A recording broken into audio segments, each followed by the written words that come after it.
guest, Matt, joining us for the podcast. Matt, would you like to introduce yourself to the audience? Yeah, thanks for having me, Raveen. And hello, everybody. My name's Matt Volm. I'm the CEO and founder of RevOps Co-op, which is a global community of 15,000 plus folks from all across the globe who are passionate about revenue operations. And when people join our community, they get access to things like our newsletter, our Slack group, digital events, in-person events. We have a conference that we run every year. We have courses, education, and a whole slew of other programs that we offer to community members. So that's a little bit about RevOps Co-op. And then me, I live in Madison, Wisconsin area. So in the Midwest, I don't know how obvious my Wisconsin or Midwest accent is. I've tried to work hard to I don't know, push that down and away. But yeah, that's a little bit about me. Thank you, Matt. Thanks for sharing. And there's no accent there. I don't hear it. Yeah. So this is interesting. You have been doing this. It's almost like a community that you have built of professionals. This is amazing. Um, how do you see revenue functions, especially the finance related one, evolving over the years with so much of knowledge that you have collected in the space? Yeah. So I actually worked a lot, mostly in finance and accounting before I got into business operations and revenue operations myself, and then ultimately started a couple of companies after that. And so for me, the finance aspect of operations has always very much been just, I guess, embedded in the way that I've approached things. But I also recognize, especially for people in revenue operations that come from a variety of different backgrounds and roles, that finance component is not always something that's there and maybe that they can take for granted. But I think the finance aspect of revenue operations is critically important, because if you think about RevOps and the RevOps function, to me, it means that you are responsible for people, process, and technology that ultimately drive revenue outcomes for the business, the company that you work at. And this might sound obvious, but the main piece there is revenue, right? And revenue is what gets recorded on your financial statements. And so if you don't understand how all the work you're doing around people, process, and technology, those inputs ultimately lead to the output or the outcome of revenue, then you're missing a big piece of the revenue operations role and, I guess, skill set that you need to be successful. So yeah, the role has definitely evolved a bunch, but I think the finance piece is critically important to anyone who wants to be a successful revenue operator. Thank you for sharing. Do you see anywhere in this, especially in different functions, revenue leakage detection and prevention coming in the radar of the people who are focusing on this to be mindful of it, that area, or any priority given to that?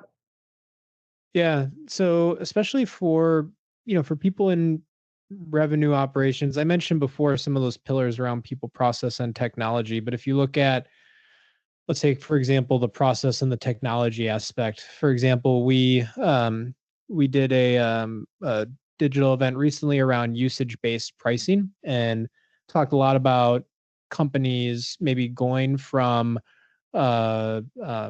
like into a usage-based pricing model, or folks who have been there before, and a lot of the things that you need to ultimately consider around doing that.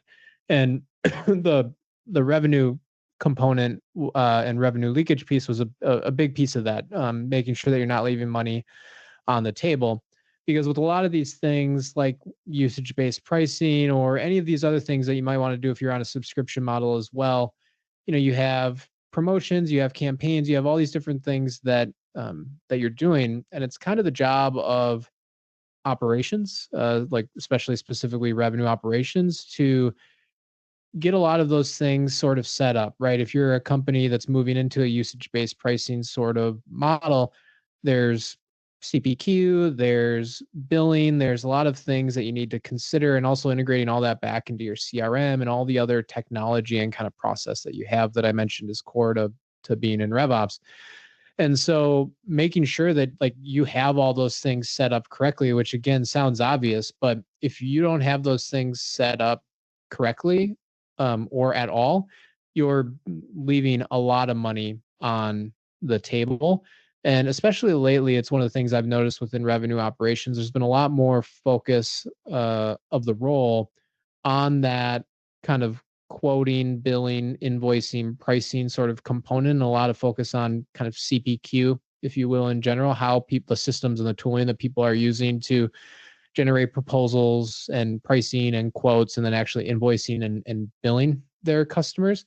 So yeah, because at the end of the day, a signed contract is one thing, but until you actually invoice, bill, collect the cash, right? Like that value exchange is not complete until all of those things happen.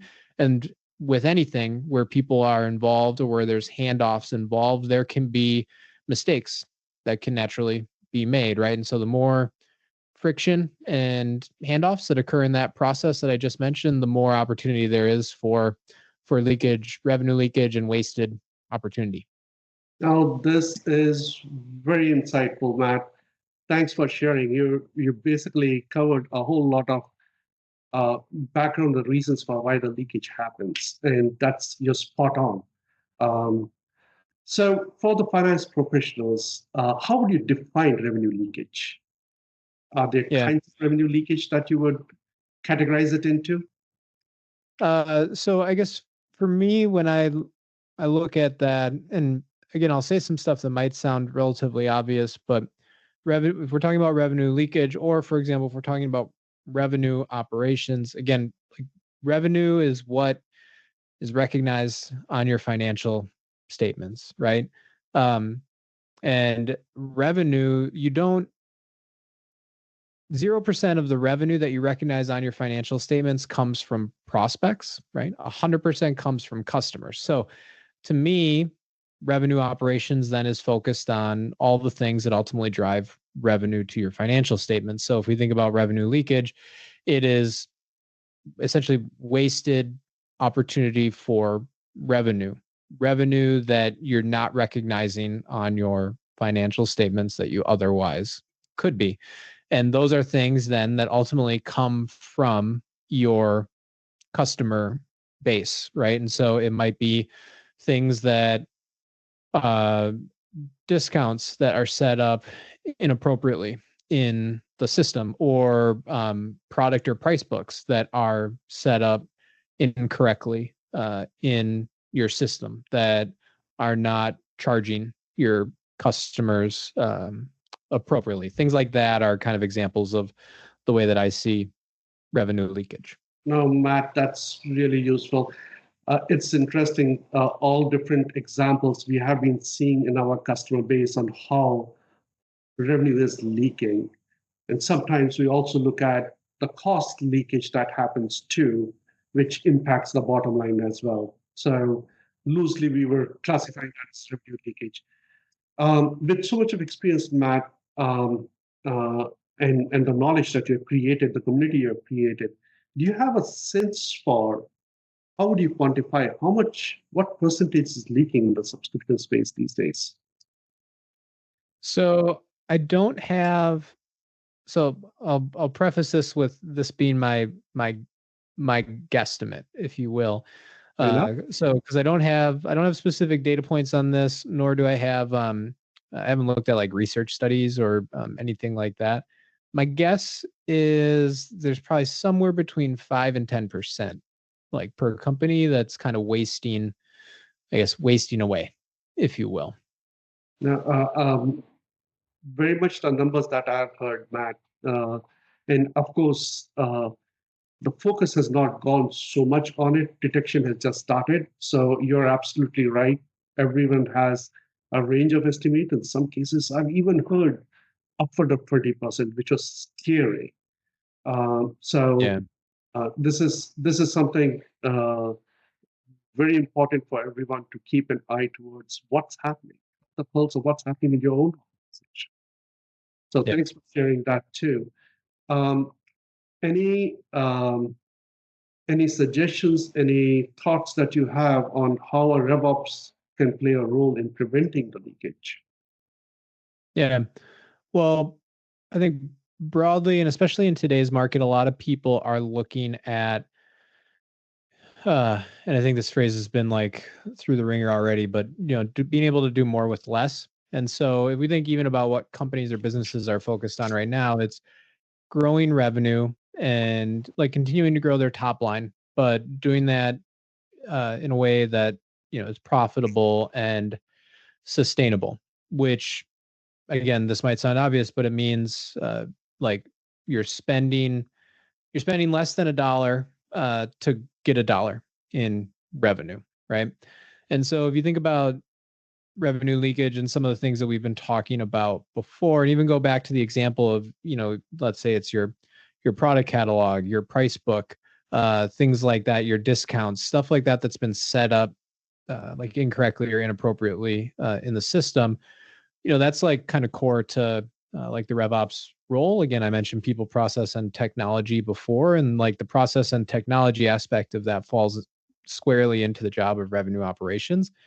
And a lot of the impact that people in RevOps can have and that RevOps can have at any company is the ability to take all the existing things that you're doing and allowing you to extract more value out of them. So I'm talking about existing processes, right? Looking at things like conversion rates from stage to stage and elsewhere and figuring out like how can we basically keep the same things that we have right now but do more with them. And that's kind of the job of RevOps and what they do across the revenue engine. And so if we think about things that they can do here, right, it's going back to like where these, I guess these, where the leakage first starts, right? Of like discounting, price books, product catalogs, all of those things that are getting set up and again can be prone to error. Like those are the areas that RevOps owns. That's where they can make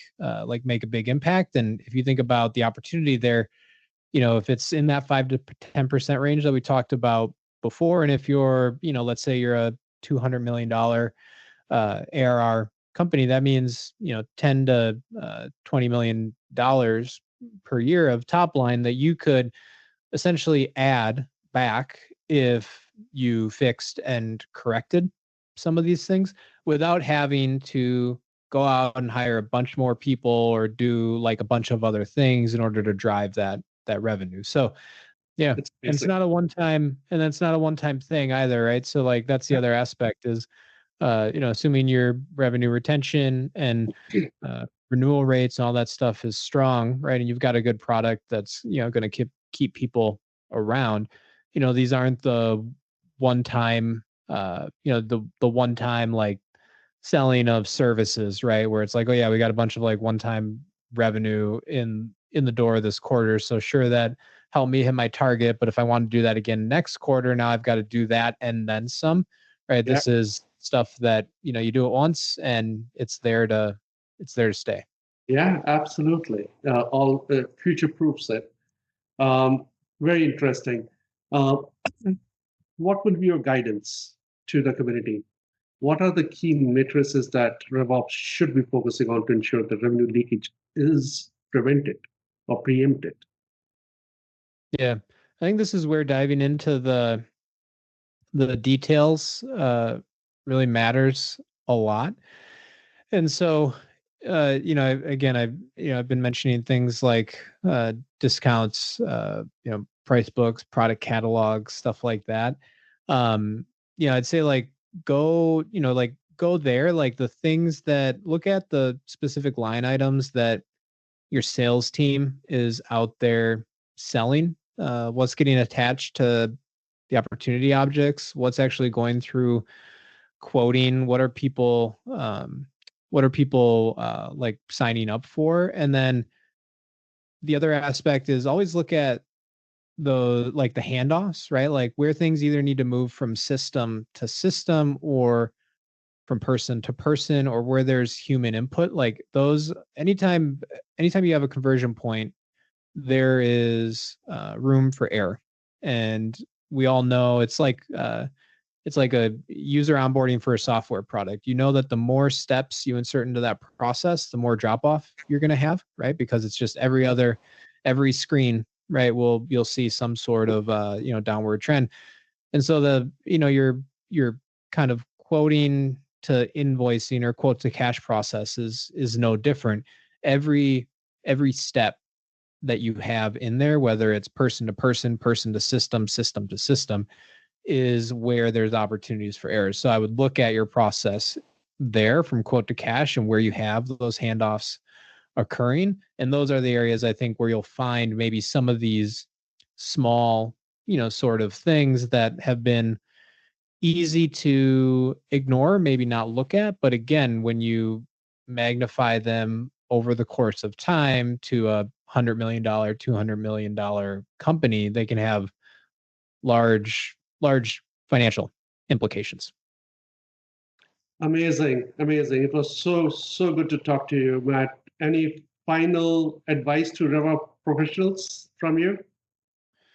I think the main thing is stay curious. So for anyone out there who may be in RevOps and not know a lot about the finance side of things, explore, learn, get involved there. And I'd say the same thing should be true on the finance side. There was a period of time where I was working in finance and relatively disconnected from operations, right? And when you see things strictly on a financial statement, but don't understand the actual inputs that go into driving those results, I think there's a lot of opportunity for people in finance to learn as well. So I think both sides is true. RevOps should know as much as they possibly can about finance, and finance should know as much as they possibly can about operations, because it'll only help you in your career. Thank you, Matt. Really appreciate you joining. It was an amazing session. Would love to connect with you again. Yeah, thanks for having me.